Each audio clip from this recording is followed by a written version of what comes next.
District 1 Commissioner Nancy Jester looks upon the Presidential Hotel when she's on I-85 or 285, which she says when you take a closer look, it's ugly and a blight to the county that needs to change. This is a detriment to the community. It's a detriment. It's a black eye for DeKalb. I mean, it's right here at 285, so it's seen by so many people. It's a very public piece of property that everybody can see right when they drive in, wherever they're going through 285 and 85. And it's an eyesore and it's an embarrassment. As you walk around the property, you walk through broken glass and broken furniture, smashed windows.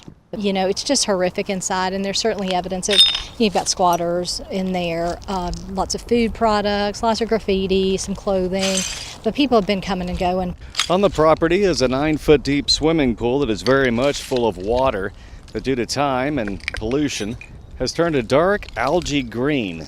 It is evident that people not only have parties here, but live here as well. Yeah, so this is like a shed building in the back of the property, and you can see it looks like somebody is using this for shelter.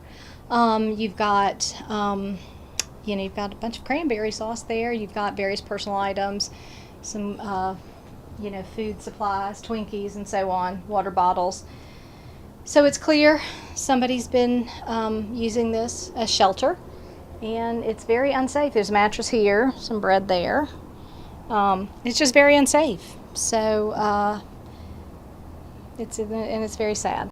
Jester says not only is a property unsafe, it could be a real danger should a fire happen here with the many rave parties that appear to occur.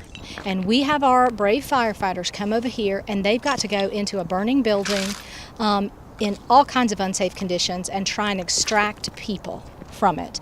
That is very unsafe. What happens if our police get put in a compromised position when trying to deal with some criminal activity over here?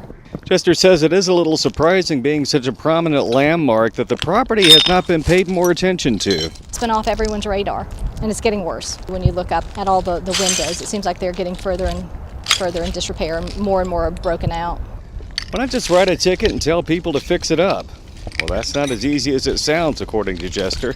There's a handful of owners that own multiple units in there, and an owner that owns the atrium and the property itself. Mostly they are holding companies. She says, though, the county is not powerless. There are many things that they can do to at least apply pressure to the owners. From my standpoint, from my seat, the county isn't taking care of enforcing certain of our ordinances, because as you can see, everything's overgrown. County could enforce code for keeping the landscaping down to a certain height. I mean, it's just terrible.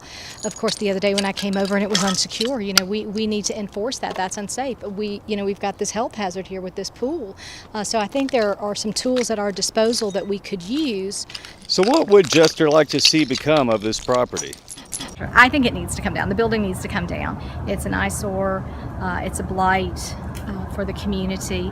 It's a great location, and when you come on 285 and you come on 85, you see this location, and this is certainly a black eye for DeKalb. This is not something they can be proud of, we can be proud of. So I look forward to working with my fellow commissioners and also the county, the legal department, to be more robustly deal with this problem. So I think one of the takeaways here is, how can we make sure we learn lessons from places like this so that DeKalb County has the right processes in place so we don't allow properties to become this bad. I think that's something to learn going forward. But right now, we have to deal with what we have. We've got to get serious in enforcing our code and bringing ownership to the table so that we can see this property restored. Jester would like to see the once prominent Presidential Hotel torn down and replaced with something else. But can the old hotel be restored and brought back to life and again be a talked about landmark on the Atlanta landscape? Perhaps. We'll just have to see. From the former Presidential Hotel, Scott Kimbler, News Radio 1067.